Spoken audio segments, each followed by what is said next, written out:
What is happening, everybody? James Hancock here. I'm back to review the Season 1 finale to House of the Dragon, an episode called The Black Queen, directed by Greg Yaitanes, or Yaitanes, I'm not quite sure how he pronounces his last name, and written by the series showrunner, Ryan Condal. And this episode, it leaked online a day or so ago, and I didn't try to hunt it down or anything like that, because if you've read Fire and Blood, you've already got all the leaks, but I was very curious to see how they would handle all the events of tonight's episode. And I think on the whole, it was pretty goddamn good. And I think it's safe to say at this point, this season's been amazing. I mean, it's been really fucking good. A strong contender for the best season of television that I've seen all year.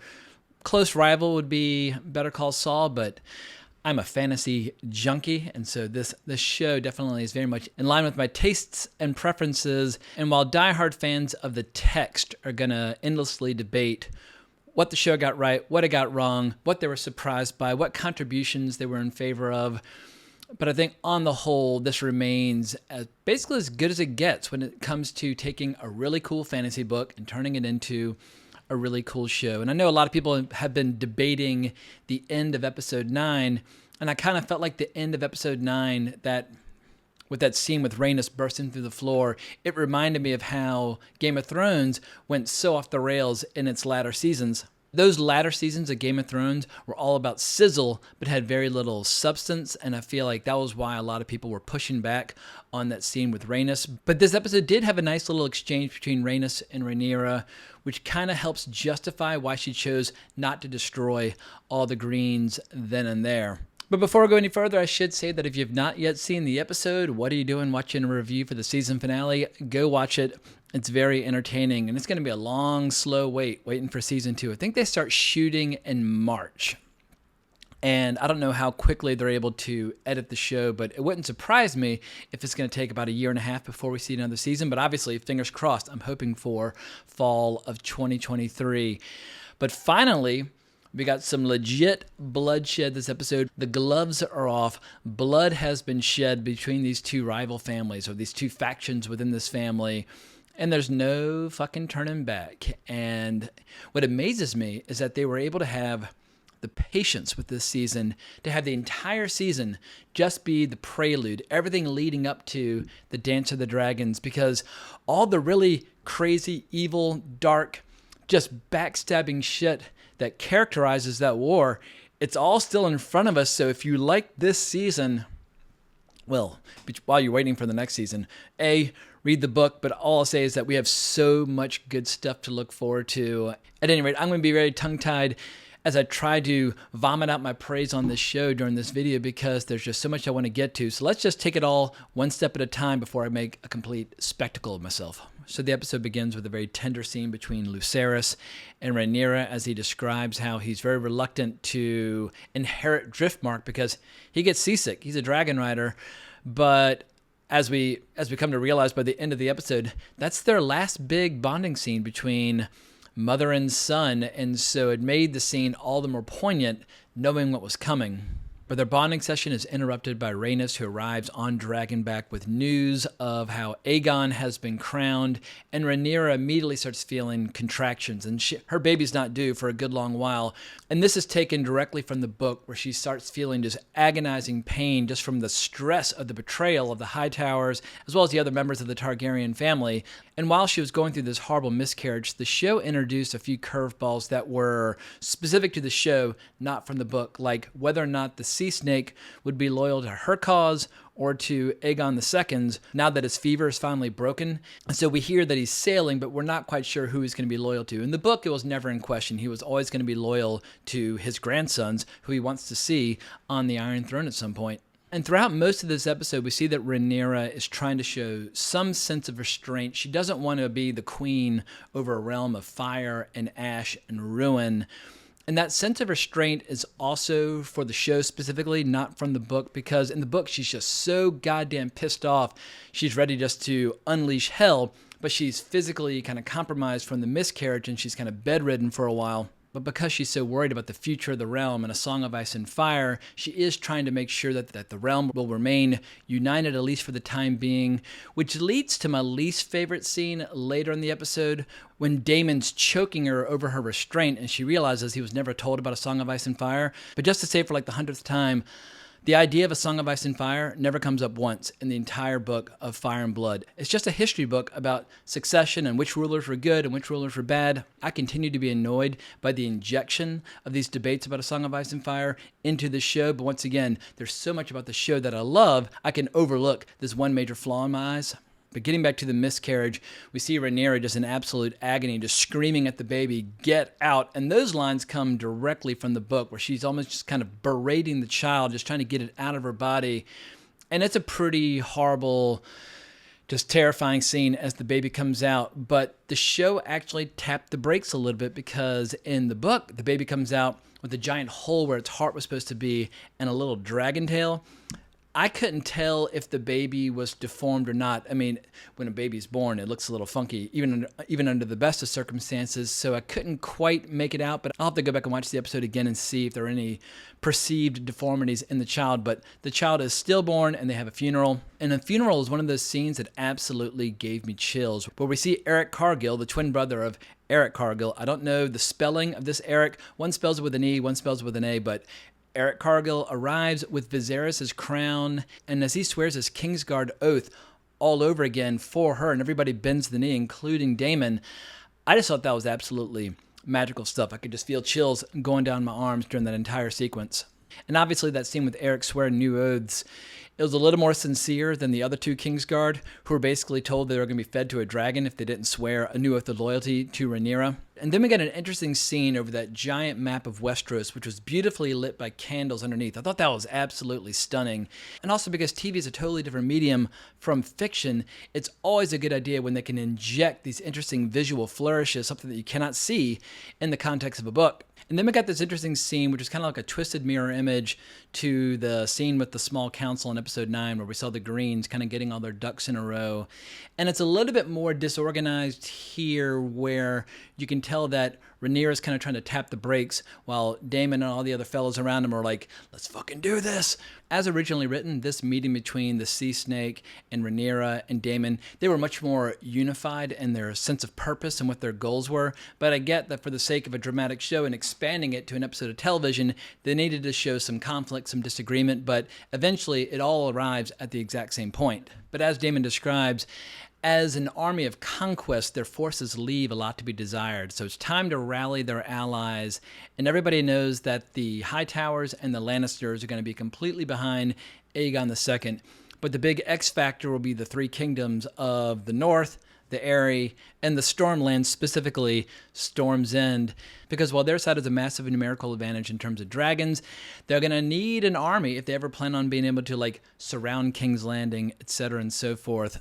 And even though the Greens have fewer dragons, it must always be pointed out that they have Vhagar. And as we see at the end of the episode, Vhagar is more than a match for a couple of smaller dragons. He can just eat them like goddamn popcorn. But Daemon points out a few interesting curveballs which might give them additional advantage. There are 3 riderless dragons on Dragonstone, including Vermithor, who used to be ridden by King Jaehaerys, who was king before Viserys. And the island also has a few wild dragons, so if they can find riders for all those, they will have a massive numerical advantage when it comes to dragon riders. But all their discussions are interrupted by a very interesting scene, which echoes a very similar scene from episode 2, where, that first time where Daemon and Otto faced off on that bridge leading up to Dragonstone, that was one of my favorite scenes from the early part of the season. It's almost like we get to see that scene all over again, but this time, Rhaenyra, when she flies down on the back, she's wearing Viserys' crown. But Otto is there to offer what, from his point of view, would be very generous terms. He's basically saying that Rhaenyra and Daemon will get to keep Dragonstone, and that there'll be positions of honor waiting for all of Rhaenyra's kids. And we see that Rhaenyra is visibly moved by this gesture by Alicent, where she includes this page from a book with the message, and she agrees to consider the proposal for one night, because once again, she doesn't want to rule over a kingdom of ash, and she knows that back in the days of old Valyria, anytime dragons fought, no matter who won or lost, cities would burn. And while she considers the offer, we get my least favorite scene of the season, where Daemon chokes her for considering the offer and talking about A Song of Ice and Fire.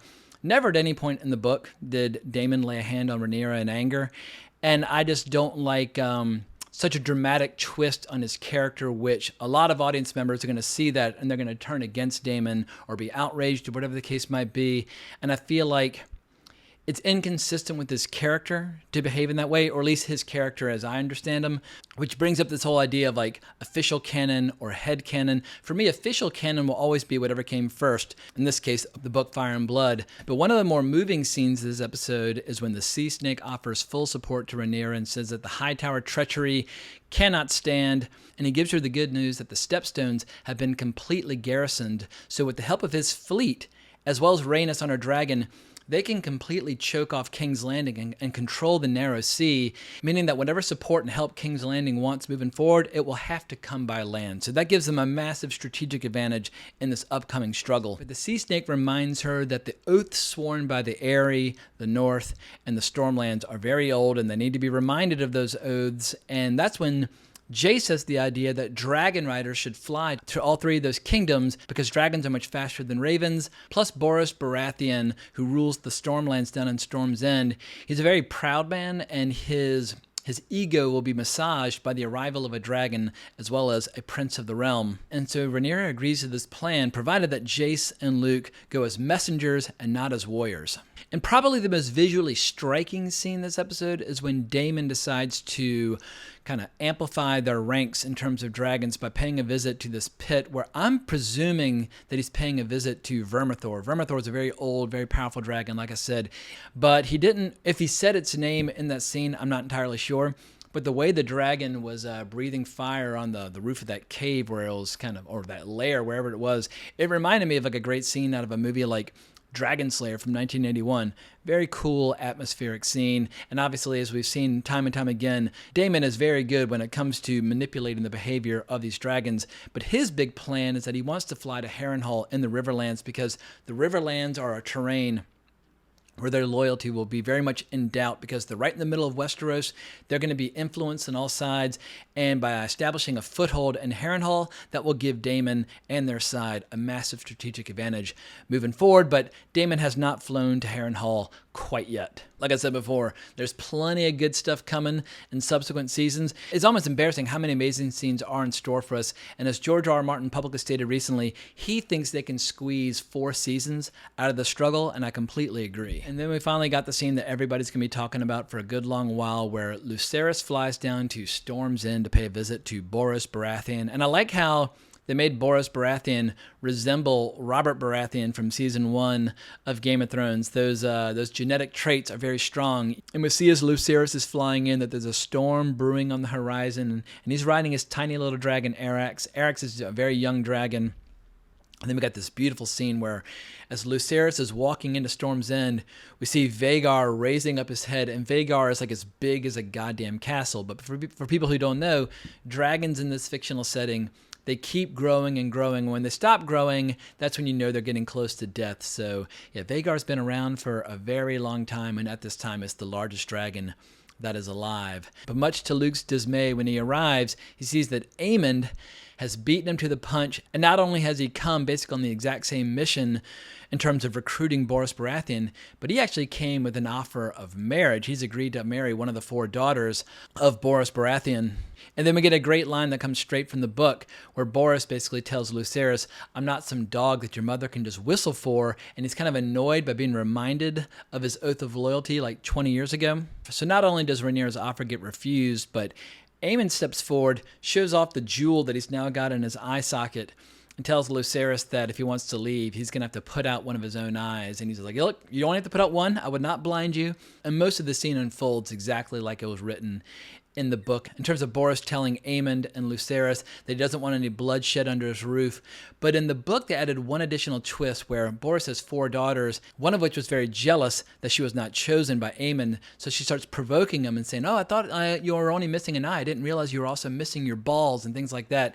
And so by being goaded by one of those daughters, that's what really gets him fired up for some bloodshed. And then we finally get our first massive dragon versus dragon scene, even though it's a scene where the 2 dragons obviously are not evenly matched. And it's impossible to say whether or not the show is in line with the book or not, because the book offers conflicting reports over what happened, because you basically have a lot of people at Storm's End watching this battle far out at sea, and they see a lot of flame, and they don't quite know what happens, and people have all these different theories about what the final conclusion to the battle was. Some even suggested that Lucerys might have fallen into the sea and survived and then gotten amnesia. But on the whole, most people agree that Aemond and his dragon Vhagar killed Lucerys and Arrax. And so the path that they chose to go with in the show is that both riders kind of lose control over the dragons, and the dragons are in the mood to fight, and Arrax, dumbass that it is, doesn't quite realize that it's at an extreme disadvantage against the much larger dragon. And so even though Lucerys has a much more maneuverable dragon, when Arrax decides that it wants to fight, it flies in and breathes at Vhagar, which gives Vhagar an opportunity to basically bite the dragon in two like a hot dog. And we see that Aemond is trying to show some restraint as well, which I don't think that was quite consistent with his character, because first he demanded that Luke put out one of his own eyes, and then he flew after him. What did he think was going to happen when he flew after him? In the book, Aemond absolutely flies after him with a sense of purpose to kill his nephew then and there. And I thought it was a little bit chicken shit showing Aemond showing any restraint whatsoever. Of all the people that are involved in the struggle, the last person to show any sense of restraint when it comes to bloodshed is Aemond. And we see in the book when Aemond returns to King's Landing, he's incredibly proud of what he's done. And Aegon II is absolutely thrilled. But it's Alicent who's horrified by what he's done, because she realizes, well, at this point, we're going to war no matter what, no matter how much we've tried to tap the brakes. But either way, at this point, the numerical advantage of the Blacks when it comes to total dragons, they're down by 1. And, flash forward to Game of Thrones Season 1. It was a big deal at the end of the season when 3 dragons were hatched from eggs, because, as everybody remembers at the beginning of the season, there are no dragons anymore. And so obviously the Dance of the Dragons is oftentimes described as the dying of the dragons. So we're going to see a hell of a lot more dragon battles in the seasons to come. And I can't fucking wait, because I'm a big giant fantasy nerd and I live for this stuff.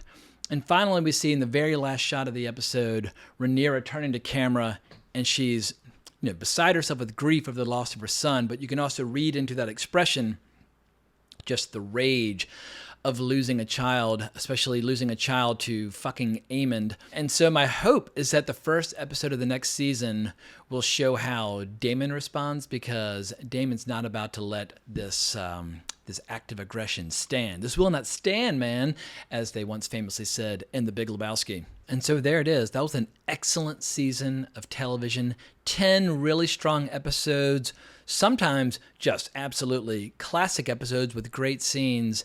And I think at the end of calendar year 2022, I'm most likely going to say that House of the Dragon was my favorite show all year.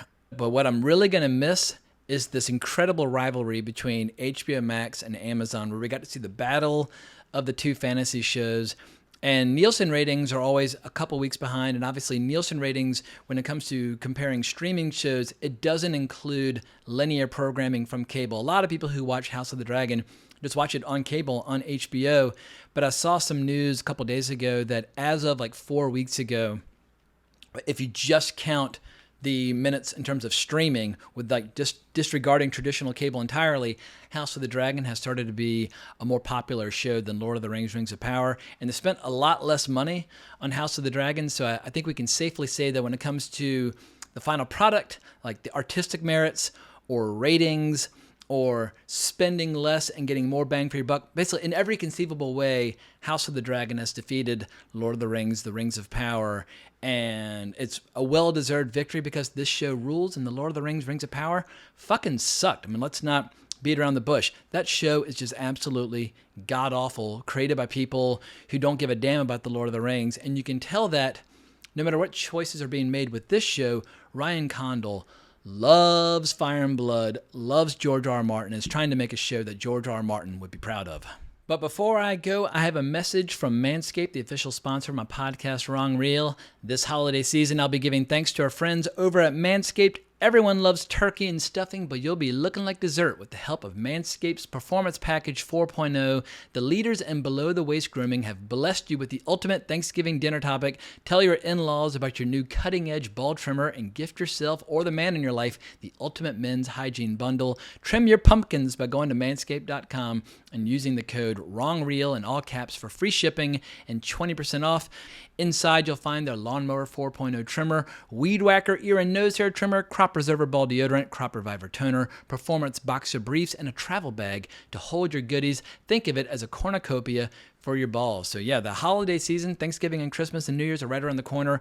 If you want to make a gift to your loved ones and support this YouTube channel as well as my podcast, Wrong Reel, once again, go to manscaped.com and use the discount code WRONGREEL in all caps. That'll get you 20% off whatever you feel like buying. So can't thank you enough for listening to me ramble about the differences between the book and the show, but in that I love the book so much and I love the show so much, it's hard for me to review the show without constantly doing a compare and contrast. That probably annoys some people, but that's the only real way I know to go about kind of discussing this. But hopefully there'll be some interesting news coming our way about this show in the not so distant future as HBO gears up for season 2. But if you've been sticking with me every step of the way, I can't thank you enough for the support. Please consider liking the video, subscribing to the channel, hitting that notification bell.